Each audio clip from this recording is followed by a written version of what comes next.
వందనాలు, మీ అందరికీ వందనాలు. ఈ దినం ప్రభు మనతో మాట్లాడుతున్న మాట యెషయా గ్రంథము 10వ అధ్యాయం. యెషయా గ్రంథం 10వ అధ్యాయం.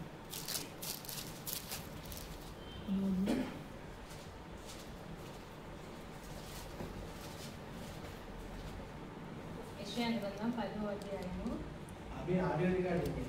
Page number 576.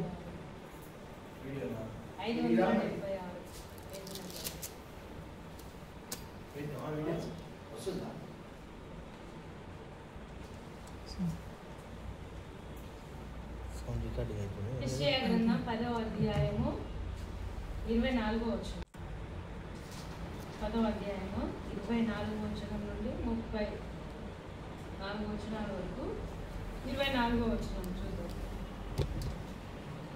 ప్రభువును సైన్యములకు అధిపతి యెహోవా ఈలాగు సెలవిచ్చుచున్నాడు. సియోనులో నివసించుచున్న నా జనులారా, ఐగుప్తీయుల చేసినట్టు అష్షూరు కర్రతో నిన్ను కొట్టి నీ మీద తన దండము ఎత్తినను వానికి భయపడకుము. హల్లెలూయా. ప్రభు ఈ దినం మనతో మాట్లాడుతున్న మాట, సైన్యముల అధిపతి యెహోవా సియోనులో ఉన్నాడు. సైన్యముల అధిపతి యెహోవా చెప్దాం అందరం. సైన్యములకు అధిపతి యెహోవా, సైన్యములకు అధిపతి యెహోవా, సైన్యములకు అధిపతి యెహోవా సియోనులో ఉన్నాడు. సియోనులో ఉన్నాడు. సైన్యముల అధిపతి యెహోవా, సైన్యములకు అధిపతి యెహోవా సియోనులో ఉన్నాడు. సియోనులో ఉన్నాడు. దేవుడు ఎక్కడ ఉన్నాడంట? సియోనులో. సియోనులో ఉన్నాడు. సియోనులో ఎందుకు ఉండాలి? దేవుడు మనలో ఉండొచ్చు కదా. మనం దేవుని నమ్ముకున్నాం కదా, ఆయన రక్తంలో కడగబడి ఆయన బిడ్డలుగా మనము ఆయన వాక్యాన్ని ప్రేమిస్తున్నాం. కానీ మనలో ఉండాలి. కానీ దేవుడు ఇక్కడ ఏమంటున్నాడు? సియోనులో ఉన్నా అని అంటున్నాడు దేవుడు. అయితే సియోనులో ఎందుకున్నాడు దేవుడు, మనలో ఎందుకు లేదంటే మనలో ఉండడానికే దేవుడు సియోనులో వచ్చిండు. హల్లెలూయా, హల్లెలూయా, హల్లెలూయా, హల్లెలూయా. అయితే మనలో ఎందుకు దేవుడు లేడు అని మనకు అనిపిస్తుంది. కానీ వాక్యంలో చూద్దాం ఆయన ఎప్పుడు వస్తాడు, ఇప్పుడు ఎవరిలో ఉన్నాడు, తర్వాత మనలో ఎందుకు లేడు, తర్వాత ఎప్పుడు వస్తాడు అనేది వాక్యం చూద్దాం. యెషయా గ్రంథం 10వ అధ్యాయం 24వ వచనం మరొకసారి చూసుకుందాం.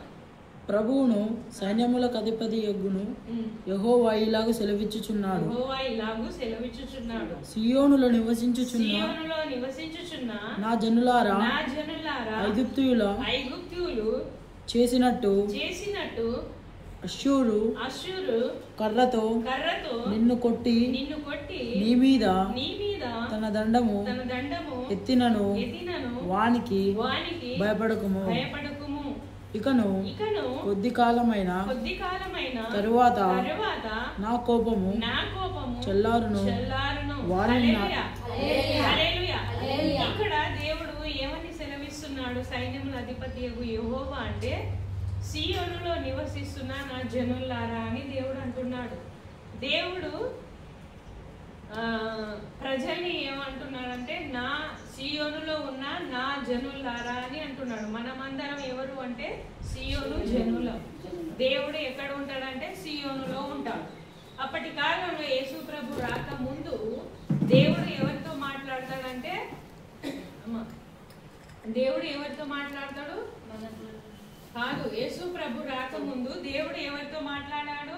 శృతి యాజకులతో మాట్లాడతాడు, ప్రవక్తలతో యాజకులతో మాట్లాడతారు, ప్రజలతో మాట్లాడాడు. ఎందుకు అంటే ప్రజలు దేవునికి దగ్గరగా ఉండరన్నమాట. యాజకులు ఎలా ఉంటారంటే దేవునికి దగ్గర ఉంటారు, పరిశుద్ధంగా ఉంటారు. తను తాను పరిశుద్ధంగా అవ్వడానికి గొర్రెపిల్ల రక్తాన్ని ప్రోక్షించుకొని దేవుని మందిరంలో ప్రత్యక్షత గుడారంలో వెళ్ళి దేవుని దగ్గర ధూపం వేస్తారు కదా. యాజక ధూపం వేసినప్పుడు దేవుడు మాట్లాడతాడు కదా.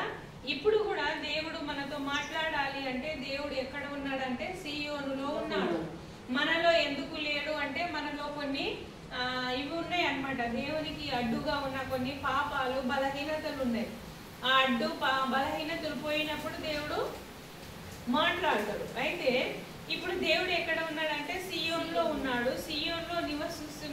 నా జనులారా అని మనల్ని అంటున్నాడు దేవుడు. హల్లెలూయా హల్లెలూయా అని చెప్పి తర్వాత ఏమంటుడు అంటే దేవుడు ఐగుప్తులో చేసినట్టు అషూరు కర్రతో నిన్ను కొట్టిన నీ మీద తన దండముని ఎత్తినను వారికి భయపడకుము. అంటే యేసు ప్రభు నమ్మకం ముందు మన మీద ఏమున్నాయంటే దండమున్నాయి, మనల్ని కొడుతున్నారు, మనని ఇబ్బంది పెడుతున్నాయి. ఎవరు అంటే ఐగుప్తులు, అషూరు ఐగుప్తులు అంటే ఇజ్రాయెల్ ప్రజలు ఐగుప్తులో బానిసంగా ఉన్నారు కదా. అషూరు దగ్గర కూడా తన ఇజ్రాయెల్ ప్రజలు నలగగొట్టబడుతున్నారు.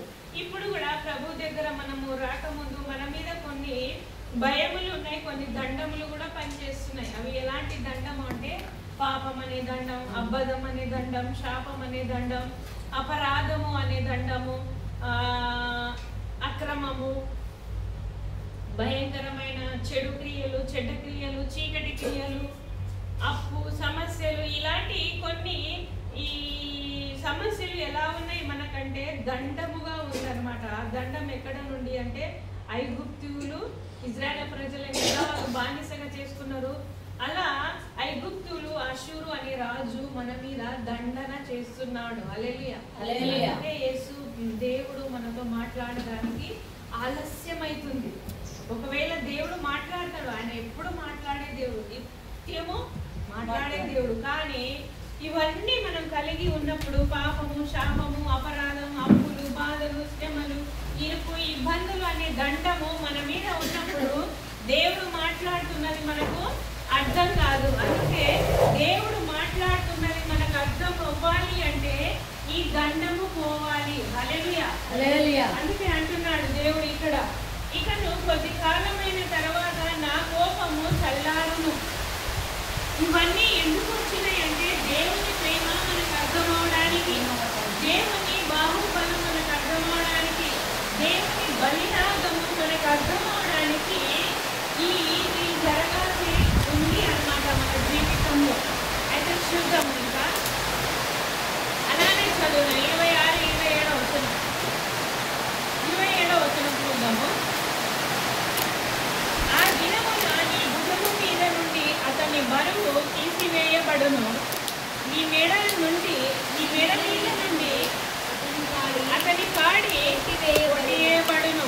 అభిషేకమును కాదు, నీవు బలిసినందున ఆ కాడి విరగొట్టబడును. హల్లెలూయా హల్లెలూయా హల్లెలూయా. ఆ దినమున అంటే ప్రభువు ఏర్పరచుకున్న దినము, ప్రభు సెలవిచ్చిన దినము, ప్రభు ఆలోచించిన దినము రోజున ఏమైతుంది అంటే ఆ దినమున నీ భుజము మీద నుండి అతని బరువు తీసివేయబడుతుంది.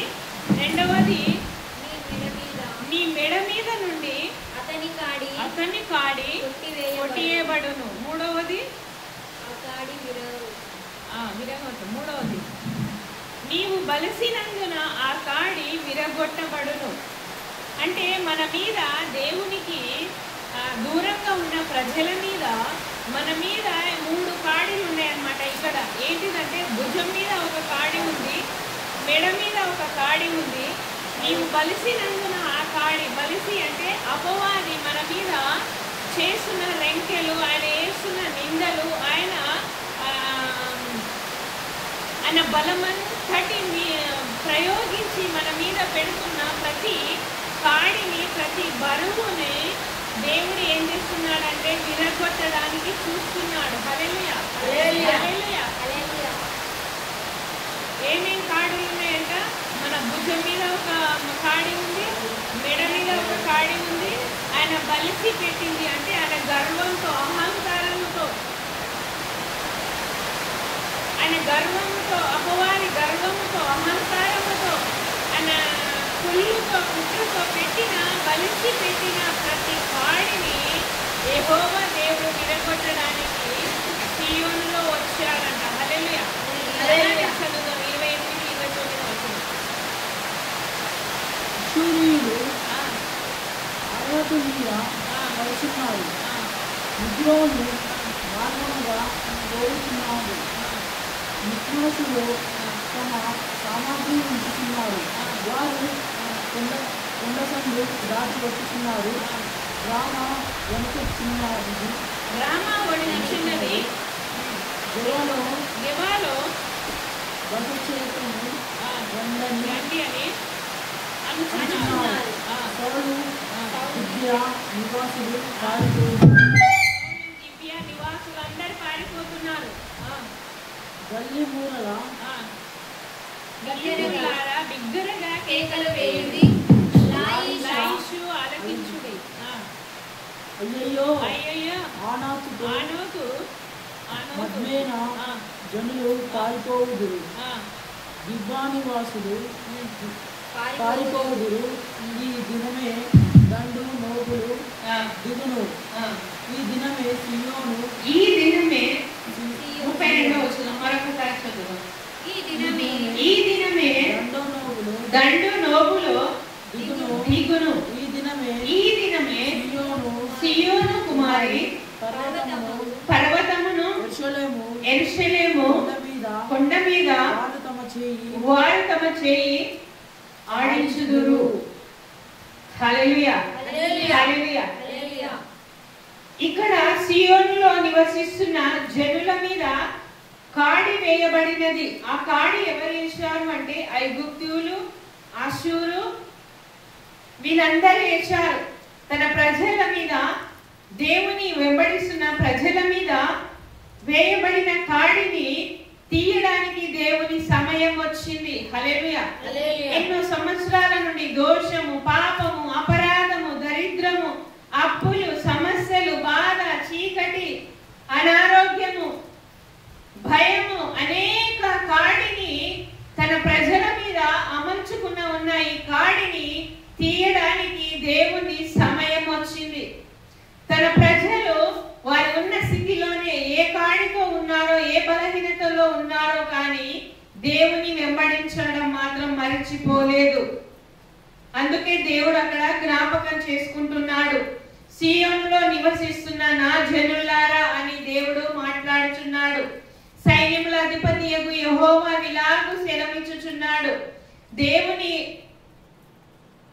దేవుని దగ్గర వచ్చిన ప్రజలు వారి జ్ఞానంతో, వారి ఆలోచనతో, వారి భయముతో ప్రభుని ఆరాధిస్తున్న, ప్రభుని వెంబడిస్తున్న, ప్రభుని ప్రేమిస్తున్న ప్రజల మీద ఐగుప్తీయులు, అష్షూరు రాజు పెట్టిన కాడిని దేవుడు తీయడానికి ఆయన చూస్తున్నాడు.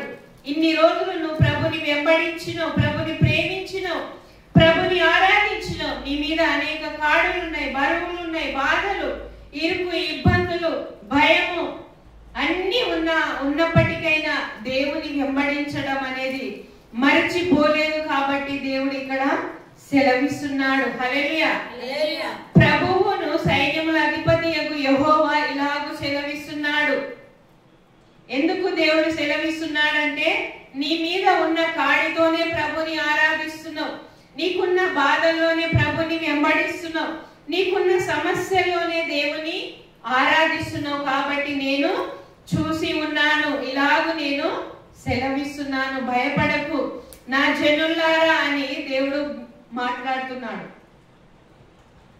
24వ వచనంలో ప్రభువును సైన్యములకు అధిపతియగు యెహోవా ఇలాగ సెలవిచ్చుచున్నాడు. సియోనులో నివసిస్తున్న నా జనులారా ఐగుప్తులు చేసినట్టు అష్షూరు కర్రతో నిన్ను కొట్టి నీ మీద తన దండము ఎత్తినను వానికి భయపడకుము. హల్లెలూయా. భయపడకుము అని బైబిల్ గ్రంథంలో 365 సార్లు వ్రాయబడ్డదని లేఖనం కూడా చెప్తున్నది. మన సేవకులు కూడా మనల్ని వివరిస్తున్నారు. అయితే ఇక్కడ దేవుడు అంటున్నాడు ఎవరికి అంటే సియోనులో నివసిస్తున్న నా జనులని దేవుడు అంటున్నాడు. సియోనులో నివసిస్తున్న జనులకు దేవుడు ఏమంటున్నాడంటే భయపడకుము, వానికి భయపడకుము, ఆయన పెడుతున్న అప్పులకు భయపడకుము, ఆయన పెడుతున్న భయానికి భయపడకుము, ఆయన పెట్టిన భుజము మీద బరువును భయపడకుము, ఆయన నీ మెడ మీద పెట్టిన కాడిని భయపడకుము, ధైర్యముగా ఉండు, ప్రభుని ఆరాధించు అని ప్రభు ఇక్కడ సెలవిస్తున్నాడు. అలానే 32వ వచనం చూద్దాం. ఈ దినమే దండు నోబులో ఈ దినమే దండు నోబులో దిగును. ఈ దినమే హల్లెలూయా. ఈ దినమే దండు నోబులో దిగును. దండు అంటే దేవుని సైన్యం, దేవుని దూతలు. చాలా సైన్యం ఉంటేనే దండు అని అంటారు. చాలా మంది ఉంటే మనం ఏమంటాం? గుంపు అంటాం. ఆ గుంపుని బైబుల్ భాషలో ఏమంటారంటే దండు అని అంటారు. హల్లెలూయా. అయితే ఈ దినమే దండు నోబులో దిగును. దేవుని దూతలు సైన్యము దిగి వచ్చిందంట. ప్రభువు చేసుకున్న సమయము, ఆ సమయంలో ఆ రోజుల్లో ఎవరు వచ్చిందంటే దండు వచ్చిందంట. దండు అంటే సైన్యము, దూతలు, పరిశుద్ధులు, యెహోవా దేవుడు సృష్టికర్త అయిన యేసు ప్రభు వచ్చి ఉన్నారు. చదువుదాం. ఈ దినమే సియోను కుమారి పర్వతమును యెరూషలేము కొండ మీద వారు తమ చేయి ఆడించుదురు. హల్లెలూయా. చాలా వరకు చేయి ఎక్కడ ఆడిస్తారు? గొడవలైనప్పుడు చేయి ఆడిస్తాం కదా. ఏదైనా గొడవలు, సమస్యలు మన మీద పడని వారు మన మీద గొడవకు వచ్చినప్పుడు, ఇబ్బంది పెడుతున్నప్పుడు చేయి ఆడుతూ ఉంటది. అది ఎలాంటి చేయి అంటే మనిషిని ఆతలం కుతలం చేసే చేయి అనమాట. హల్లెలూయా. ఈ చేయి అనేక సార్లు కూడా మంచి పని కూడా చేస్తుంది, కానీ శత్రువు వచ్చినప్పుడు చేయి మాత్రం ఆడుతూ ఉంటది. ఎందుకంటే అవతల వ్యక్తి భయపడాలి, మనము గెలవాలి, మనలో ఉన్న సత్యము నిరూపించబడడానికి ఆటోమేటిక్ ఆ చేయి లేస్తూ ఉంటది అన్నమాట. మనం కొట్టడానికి వెళ్ళము, కానీ వారు భయపడాలి అని ఆలోచనతో అలా జరుగుతూ ఉంటది అన్నమాట. ఇక్కడ కూడా జరుగుతుంది. ఎలా అంటే దేవుడు సైన్యముతో, దూతలతో అక్కడ దిగి వచ్చి ఉన్నాడు. ఆ దండులో దిగి వచ్చి ఉన్నాడు. ఆ సియోనులో దేవుడు దిగి వచ్చి ఉన్నాడు. కాబట్టి ఈ దినమే సియోను కుమారి పర్వతమును యెరూషలేము కొండ మీద వారు తమ చేయి ఆడించుదురు. అంటే దేవుడు ఎవరిలో ఉన్నాడంటే సియోనులో ఉన్నాడు. ఈ సియోనులో దేవుడు వచ్చి ఏం చేస్తున్నాడంటే తన చేయిని ఆడిస్తున్నాడు. ఆడించడం అంటే చూయించడం, త్రిప్పడం. ఆ చేయిని ఆడిస్తున్నప్పుడు ఏమైతుంది అంటే ఒక్కొక్క కాడి విరగొట్టబడుతుంది, ఒక్కొక్క అప్పు సమస్య విరగొట్టబడుతుంది. అపవాది అష్షూరు, ఐగుప్తు ప్రజలు, రాజు పెట్టిన ఆ సమస్య, ఆ బాధలన్నీ ఒక్కొక్కటిగా విరగొట్టబడుతుంది. హల్లెలూయా. ఒక మనిషితో మనం యుద్ధం చేయాలంటే అవతలి వ్యక్తి ఉన్న మనిషి కంటే ఎక్కువ బలం ఉండాలి, ఎక్కువ ధైర్యం ఉండాలి, ఎక్కువ నిజాయితీ ఉండాలి కదా. హల్లెలూయా. ఎక్కువ నిజాయితీగా ఉన్నప్పుడు, ఎక్కువ ధైర్యము, బలము ఉన్నప్పుడు మనం గెలుస్తాం. మనలో సత్యము లేదు, నిజము లేదు, ధైర్యము లేదు, బలము లేనప్పుడు అవతల వ్యక్తితో మనము గెలవలేము కదా. అయితే ఇక్కడ కూడా దేవుడు అంటున్నాడు, నా జనులకు మీ మీద కాడి ఐగుప్తు రాజు పెట్టి ఉన్నాడు, అష్షూరు రాజు పెట్టి ఉన్నాడు. మీ బలము సరిపోదు కాబట్టి మీ పక్షాన ఎవరు సైన్యంతో యుద్ధం చేస్తారు, మీ పక్షాన ఎవరు నిలబడతారంటే దేవుణ్ణి ఆరాధిస్తున్న దేవుడు ఉన్న సియోను కుమారి వచ్చి మన పక్షాన యుద్ధం చేస్తుంది. హల్లెలూయా. హల్లెలూయా. అందుకే ఇక్కడ స్పష్టంగా దేవుడు మాట్లాడుతున్నాడు. ఈ దినము అంటే ప్రభు ఎప్పుడైతే అనుకొని వచ్చి ఉన్నాడో